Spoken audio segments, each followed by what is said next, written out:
So today's topic is about division of whole number and simple fraction. So atong nahon is atong i-express ang whole number into fraction. So atong himuon ang whole number into fraction.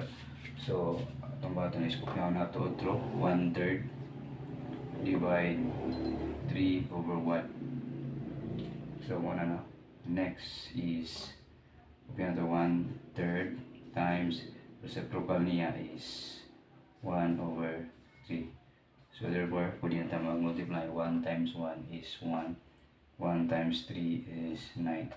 So 1/3 divide 3 is 1 over 9. So mo na itong final answer. So next, number 2. 2 divide 1/4. So itong baton is express nato ang 2 into fraction. So ito na ito og denominator mo 1. So 2 over 1 divide 1/4. So next is ang reciprocal sa atong divisor nga 1/4.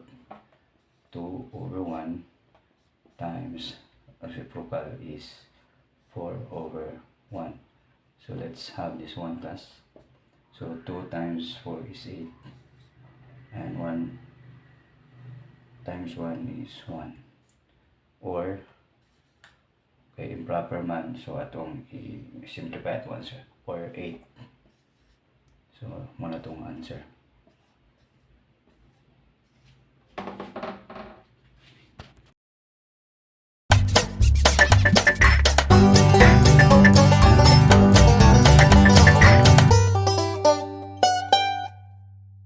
Okay, another example is division of whole number and mixed fraction. So first is atong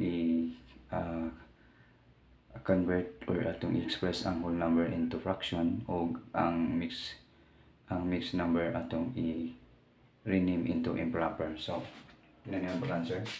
So 16 over 1 divide 2 and 1/5.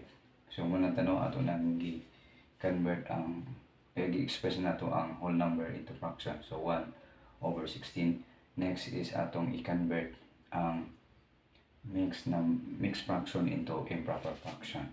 So 2 and 1/5, that is 5 times 2 plus 1 over 5.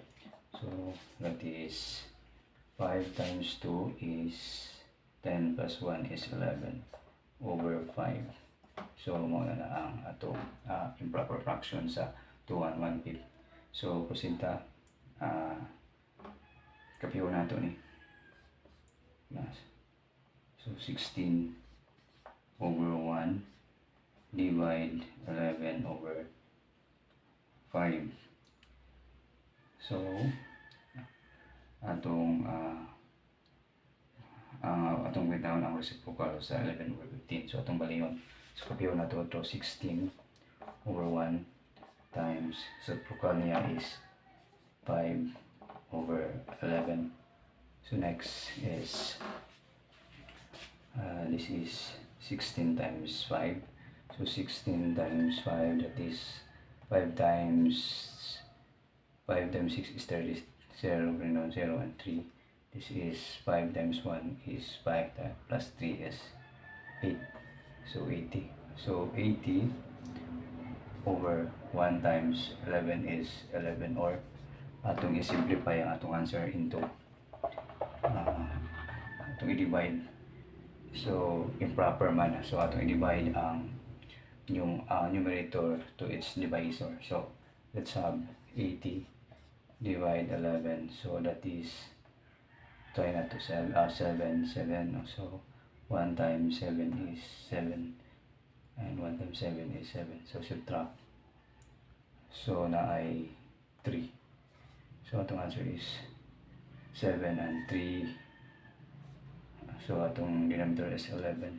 So atong answer is 7 and 3 over 11. So that is our final answer.